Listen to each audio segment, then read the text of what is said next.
The O'Reilly Factor, the #1 cable news show for 13 years running. Thanks for staying with us. I'm Bill O'Reilly reporting from Los Angeles. And in the What the Heck Just Happened segment tonight, we begin with New Jersey Governor Christie. The Conservative Political Action Conference, CPAC, will hold a convention later this month in Washington. Almost all the big Republican names are going to be there, but not Christie. I didn't know that I hadn't been invited to CPAC until like 2 days ago when I saw it in the news. So, yeah, apparently I haven't been invited. Listen, I wish them all the best. They're going to have their conference. They're going to have a bunch of people speaking there. They don't want to invite me. That's their call. All right, joining us now from New York to react, Bernard McGuirk and Greg Guteld. So, Guteld, you can sympathize with the governor because you're very rarely invited anywhere yourself. Isn't that correct? That is true. And usually by payback, I will throw myself a party and then invite nobody. And that makes me feel a lot better. Look, this story to me is a joke. Most people in America don't know what CPAC is. To them, it's a 3-day course in antibiotics. And the fact is, the left loves this kind of political infighting. But it really, I mean, it's too low to be even political inside baseball. It's more like inside lacrosse. This is not a big deal.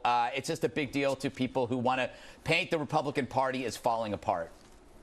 All right. Now, McGuirk, do you believe that the governor is a conservative? Is Christie a bona fide conservative? I certainly do believe that. I think it is a mistake, and I think it is important. It's a stunning turnaround. I mean, he was the Tea Party darling just 6 months ago, gave the keynote speech at the Republican National Convention.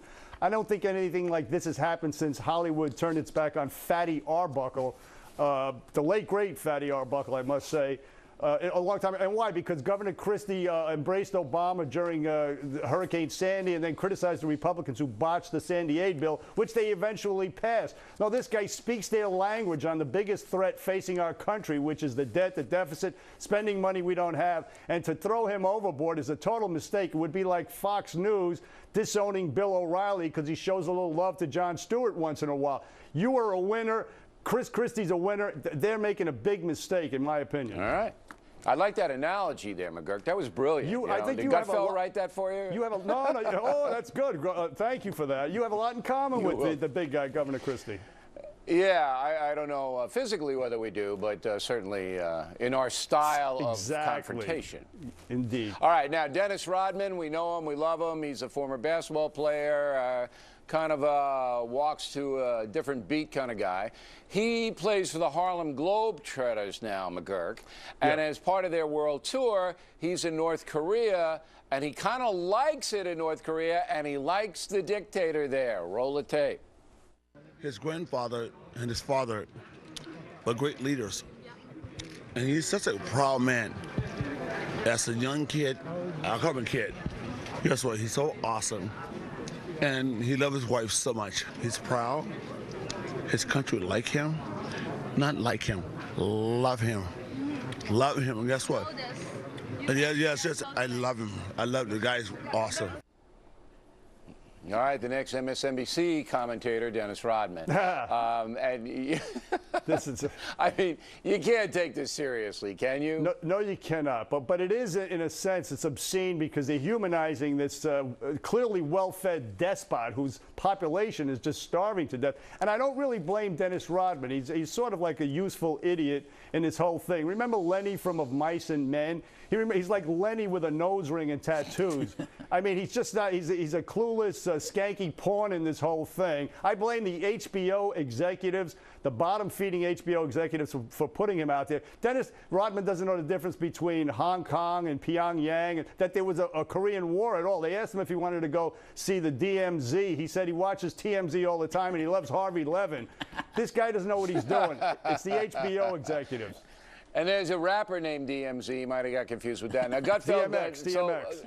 So, I'm sorry, DMX, Z, Y, whatever it is. Straight out the hood right here, yo. So McGuirk's giving Rodman a pass, Gutfeld. Well, How about you? No, I think the media has this thing all wrong. Rodman's actually a hostage. But the North Koreans don't get it. If you're going to take a hostage, it's got to be someone that we want back. And that's why nobody's bothering to get Rodman back. We need to send all of our pointless celebrities to North Korea because we don't appreciate them here. They appreciate them there. Call it the has-been exchange program. We could send, for example, we could send Andy Dick to North Korea, and in exchange, we don't have Andy Dick. See how that works out? It's perfect. So it's a good deal for them because they don't have to give up anything, and they don't really have much to give up. Yes. I feel a little sorry for Rodman. I think that the guy's allowing himself to be used. Not that he cares, but, you know, he clearly doesn't know anything. What is the point? Bill Clinton went over there. He rescued 2 pretty girls, and yes, there was a happy ending, and that was all good. Now, if in this case he turns this fat little jerk around, then we'll applaud him. Then let's send Gary Busey to Syria to hang out with Hafez Assad. Send Mike Tyson to Iran. But it's not going to happen. Yes, he's a pawn. He's being used. He's getting paid. That's what it is. And yeah, he's getting paid. He's getting exploited. That's what he is. All right, we're going to have more with Guteld and McGuirk in a moment. A very controversial story on the docket. Are some American women overweight because they are doing less housework these days? Whoa, don't blame me. This is a study. Factor will be right back from California. Back in the book segment tonight, we continue now with What the Heck Just Happened. New study out of the University of South Carolina has concluded that some American women are chubby because they're doing less housework than women have done in the past. 1965, for example, American women spent an average of 26 hours a week doing housework. By 2010, that had dropped to just 13 hours, half. Here now, once again, Guteld and McGuirk. All right, McGuirk, I assume you don't do any housework at all. That's not true. No, are you? Yeah, Saturday you're kind of dusting. No, I'll throw stuff in the garbage now and then. You know, I'm a good guy like that. But you know what? All right, so the average woman does 13 hours of housework a week. How many do you do? About 13 minutes. Okay, you got me, Bill. 13 minutes. You got me, Bill O'Reilly. But this I just wanted to establish credibility on this issue. Go ahead. Yes, no, I don't do much housework. This confirms what I've always thought, that Zumba classes are no substitute for swinging a mop and washing windows. That's all I'm saying. And, you know, the study was actually just a clumsy attempt to say people should be more active. But I would add that there is something attractive about watching a woman clean a house. At least Arnold Schwarzenegger thought so. But I don't know. The New York Times. This is like straight out of the 1950s. This thing from the New York Times. There's a war on women from the New York Times. This is ridiculous. Guteld. You remember that TV show Hazel? Remember that, Hazel? I'm not 65. She was hot. No, maybe the reruns of Hazel. No, I don't. I remember Alice from the Brady Bunch. How's that? All right. Well, no. Hazel was rotund. Shirley Booth. Yes. All right. And she was like doing housework like crazy. Yeah. On NBC. Any activity above sedentary lifestyle will burn calories. That's what they're saying. But they knew that the media would pick this up by inserting the housework clause, because they knew then that Jay Leno would do this as a bit tonight, which he probably will. But women should do more housework. So should men. Housework is the most relaxing thing you can do. I do it all the time, usually in a French maid outfit. I get $300 an hour downtown. It's true. I give you $500 an hour, never to mention that image again. That was TMI. Okay? Sure. And I will take that. Right, and by the way, I will be on Leno tonight, and I'm going to stop him from doing any kind of offensive material about the South Carolina study. Go ahead, McGuirk.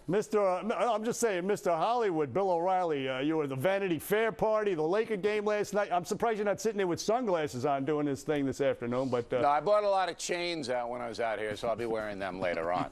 All right, now, as you guys know, Gangnam Style with this chubby South Korean guy who doesn't do enough housework. If he did, he'd be more slender. That was huge. You know he's not a North Korean. No, he's a South Korean guy. And now there's something called, let me get this straight, the Harlem Shake. Roll it. The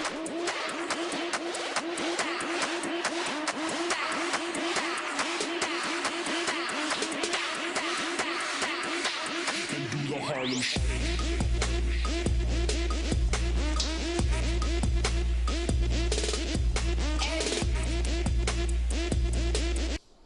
Now, apparently, Guteld, that was a Frontier Airlines flight that actually happened, and now everybody's looking on the internet, right? This actually angers me. Travel is designed to get you from point A to point B. You have no idea what mood people are in on that flight. If you start standing up and dancing, I should have the right to punch you in the face. By the way, these are guys from a Colorado Frisbee team. That makes it even more heinous. They should toss these people out the baggage door and watch them sail across the sky. Because I'm on a plane. I hate flying. I got to be medicated. I don't like people complicating matters by being wacky. Oh, good for you. You're wacky. Shut up. By doing the Harlem Shake. I have to say, as somebody who knows Harlem fairly well, those people would be beaten to a pulp if they ever tried that north of 110th Street, McGuirk, if you know what I'm talking about. No, without a doubt. This video should be called Shakes on a Plane, by the way. Apparently the seatbelt sign went off and the Act Like a Moron sign went on. Listen, this is no joke. This is on a plane. These guys, instead of doing the Harlem Shake right now, they should be doing the Jailhouse Rock. I mean, terrorists could use this. They could do the Tehran Twist, the West Bank Wiggle, or the Baghdad Boogie, and the next thing you know, all hell's breaking loose. You know, the air marshals don't know what the hell to do. It's a disaster, and it's offensive, and people should seriously be locked up if the crew was complicit in all this stuff. I agree with Greg. I want to sit down and shut up. Yeah. No, the airline was complicit. If you want to do the Harlem Shake on the airline, you got to pay them $5. See, everything costs money, so you can dance, but it's $5 a head. All right, there it is. Guteld and McGuirk, everyone. Once again, I apologize for the segment. On deck, the